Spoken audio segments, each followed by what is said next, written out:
Hi all, എന്റെ പേര് artist Jeevan. ഞാൻ അമഞ്ചൂരി കോളേജ് ഓഫ് എഞ്ചിനീയറിംഗിലെ 4th year computer science engineering student ആണ്. സൈഡസ് ടെക്നോളജീസും ആസ്പയർ ഐ ടി അക്കാഡമിയും കൊളാബറേറ്റ് ചെയ്ത ഇന്റേൺഷിപ്പ് പ്രോഗ്രാമിൽ ഞങ്ങൾ പൈത്തൺ ഡീജാങ്കോ പ്രോഗ്രാമാണ് ചൂസ് ചെയ്യുന്നത്.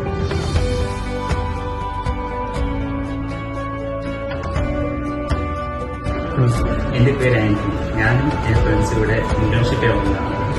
ഞാൻ എന്റെ എക്സ്പീരിയൻസ് പറയുകയാണെങ്കിൽ ഇവിടുത്തെ ട്രെയിനേഴ്സ് എല്ലാം ഭയങ്കര ഫ്രണ്ട്ലിയാണ്. എന്തെങ്കിലും ഡൗട്ട് ഉണ്ടെങ്കിൽ അപ്പോൾ തന്നെ ക്ലിയർ ചെയ്തു, പിന്നെ പ്രോപ്പർ ഗൈഡൻസും തരുന്നതാണ്. ഞാനിവിടെ 1 month ഇന്റേൺഷിപ്പ് ആവുന്നതാണ്. ഞാൻ ഭയങ്കര സാറ്റിസ്ഫൈഡ് ആണ്. ഹായ്, എന്റെ പേര് ആദ്യ. ഞാനിവിടെ ആസ്പാറിൽ ഇന്റേൺഷിപ്പും ജോയിൻ ചെയ്തു. എന്റെ കോളേജ് ലൈഫ് പോലെ തന്നെ ഭയങ്കര ഒരു വണ്ടർഫുൾ എക്സ്പീരിയൻസ് ആണ് ഇവിടുത്തെ ഇന്റേൺഷിപ്പ്. 1 month ഞാൻ ഇവിടെ ഇന്റേൺഷിപ്പ് ചൂസ് ചെയ്തത്. ലൈവ് പ്രൊജക്ട്സ് ഞങ്ങൾ ചെയ്തു. അതുപോലെ കംപ്ലീറ്റ്ലി പ്രൊജക്ട് ഓറിയന്റഡ് ആയിട്ടുള്ള ഇന്റേൺഷിപ്പ് ആയിരുന്നു. ഇവിടെ എങ്ങനെയാണ് വർക്ക് നടക്കുന്നത്, അതിന്റെ കാര്യങ്ങളൊക്കെ ഞങ്ങൾക്ക് ഇവിടുന്ന് മനസ്സിലാക്കാൻ പറ്റി. വളരെ നല്ലൊരു ഓപ്പർച്യൂണിറ്റി ആയിരുന്നു ഞങ്ങൾക്ക്.